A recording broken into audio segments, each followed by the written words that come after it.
کئی دوستوں نے میسج کر کے یا ویسے بھی پوچھا کہ یہ کیا ہے. میں یہ چاہتا ہوں کہ میں اس کی کچھ وضاحت کروں. سوال یہ ہے کہ کہا جاتا ہے کہ رسول کریم صلی اللہ تعالیٰ علیہ وآلہ وسلم کی شادی 25 سال کی عمر میں ہوئی سیدہ خدیجۃ الکبریٰ رضی اللہ تعالیٰ عنہا کے ساتھ،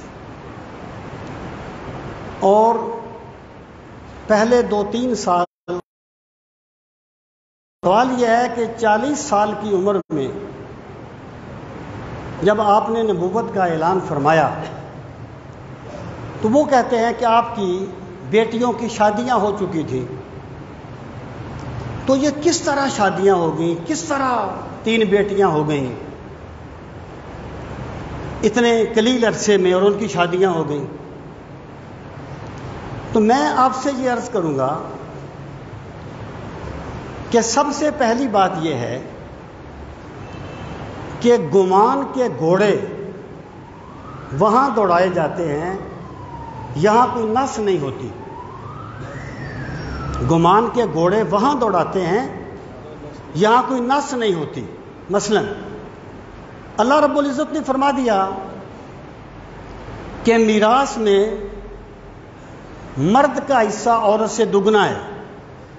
اب کوئی بندہ شروع کر دے جی حالات بدل گئے ہیں، عورت پر معیشت کا بوجھ آ گیا ہے، یہ ہے وہ ہے، کسی چیز کو نہیں مانا جائے گا کیونکہ نص موجود ہے. قیاس وہاں کرتے ہیں یہاں نص نہیں ہوتی. یہاں تک سرکار کی 4 صاحبزادیوں کا تعلق ہے. میں اپنی بات نہیں کر رہا، میں کہتا ہوں اصول کافی کا کیا کرو گے جس میں رسول کریم علیہ الصلوۃ والسلام کی سیدہ خدیجہ پاک کے ساتھ شادی کا ذکر کرتے ہوئے فرمایا گیا فَوَلِدَ لَهُ مِنْهَا القاسم والطاہر والرقیہ وزینب. یہ قبل البعثت کی بات ہے. ان کے نزدیک سیدہ فاطمہ الزہرا کی ولادت اعلان نبوت کے بعد ہوئی ہے، جبکہ یہ ہمارے نزدیک اعلان نبوت سے پہلے ہوئی ہے. تو اصول کافی میں یہ ہے کہ رسول کریم علیہ الصلوۃ والسلام کی اولاد حضرت خدیجۃ الکبریٰ سے قاسم، طیب، طاہر، رقیہ، ام کلثوم اور زینب پیدا ہوئیں. کیا کرو گے اصول کافی کا؟ قرب الاسناد کا کیا کرو گے کہ ولد لرسول اللہ صلی اللہ علیہ وسلم من خدیجہ القاسم والطاہر والرقیہ وام کلثوم وفاطمہ وزینب، کہ رسول کریم علیہ الصلوۃ والسلام کی اولاد ہوئی سیدہ خدیجہ پاک سے قاسم، طاہر، رقیہ، ام کلثوم، فاطمہ اور زینب. کیا کرو گے قرب الاسناد کا؟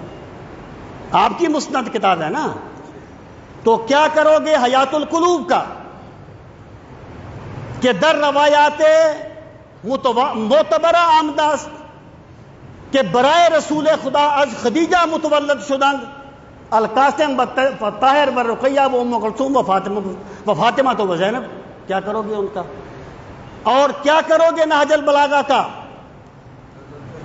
حضرت علی کی، ان کے نزدیک حضرت علی کی کتاب ہے، ہمارے نزدیک منسوب ہے، ان کے نزدیک تو مسلم ہے نا، مسلمات قسم کتاب، کہ آپ حضرت عثمان سے فرماتے ہیں وَنِلْتَ مِنْ سِحْرِهِ مَا لَمْ يَنَالَ، کہ اے عثمان، آپ کو رسول کریم علیہ الصلوۃ والسلام کی دامادی کا وہ شرف ملا جو ابو بکر و عمر کو نہیں ملا.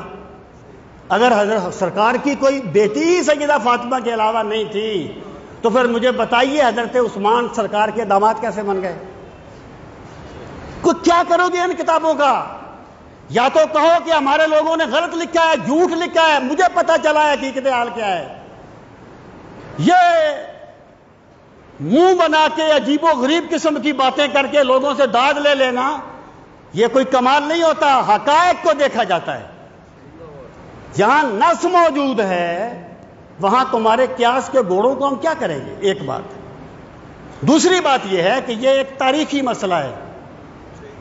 ہمارا اصل اختلاف یہ نہیں ہے، اصل اختلاف قرآن تک جاتا ہے، وہ اور بات ہے۔ ان لوگوں کا طریقہ ہے کہ اس چیز کو باز چھیڑتے ہیں تاکہ اصل مسائل تک لوگ نہ جائیں۔